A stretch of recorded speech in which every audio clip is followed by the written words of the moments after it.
Justement à cette manche Open de l'Optique 2000 Jet Offshore qui s'est déroulée le week-end du 9 mai à Suresnes en banlieue parisienne, et on regarde comment va se dérouler toute cette saison de offshore.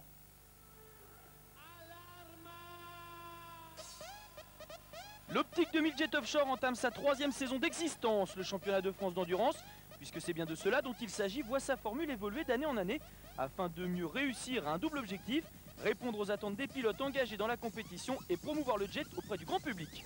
On en veut essayer d'en faire une grande classique et faire connaître le jet dans une bonne image sportive.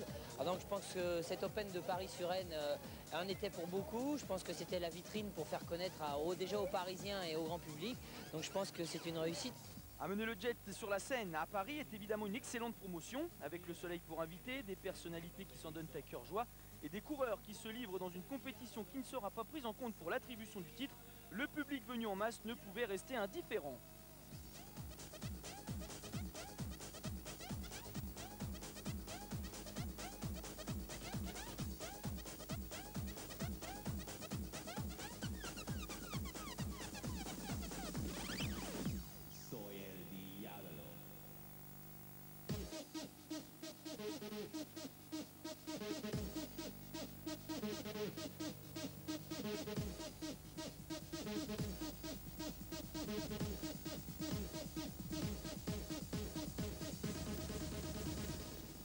Comme l'an passé, 5 manches sont au programme du championnat de France d'endurance, 4 en mer, 1 sur lac. Le 30 mai, l'ouverture officielle de la compétition aura lieu dans les Alpes-Maritimes sur la plage de Cannes-Mandelieu. Les étapes s'enchaîneront ensuite à raison d'1 par mois en moyenne. Chaque course se déroule en 2 manches d'1h30 sur des circuits longs de 3 à 5 km. Les équipages sont constitués de 2 pilotes qui se relaient. Au rang des favoris, certains noms reviennent un peu plus souvent.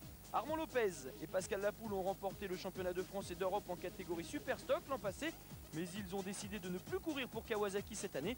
Il faudra donc attendre les premières courses pour juger de leur adaptation aux machines Yamaha. Stéphane Moyard, vainqueur en standard sur Sidou, a rejoint le team Viper et courra sur Kawasaki, modifié cette fois. Difficile donc de se prononcer.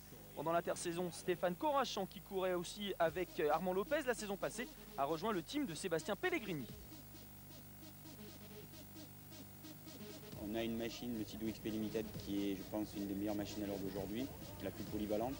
Un de nos préparateurs en France, qui est un des meilleurs aussi, qui est Gilles Tercelin, avec tout ce staff, je dirais, réuni, plus une bonne équipe qui sont des gens très très sympas. Surtout, je pense à l'équipe Cheval de Mer.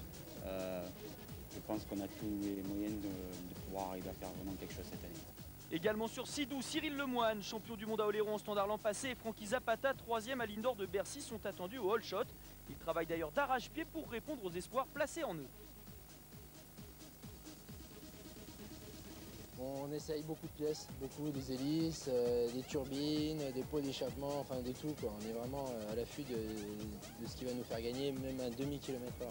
Sur les 80 équipages engagés, il n'est pas impossible d'assister à quelques surprises. Premiers éléments de réponse le 30 mai à Mandelieu. Alors on va revenir sur l'eau avec ce week-end à Mandelieu, une grande première, l'organisation du premier championnat de France de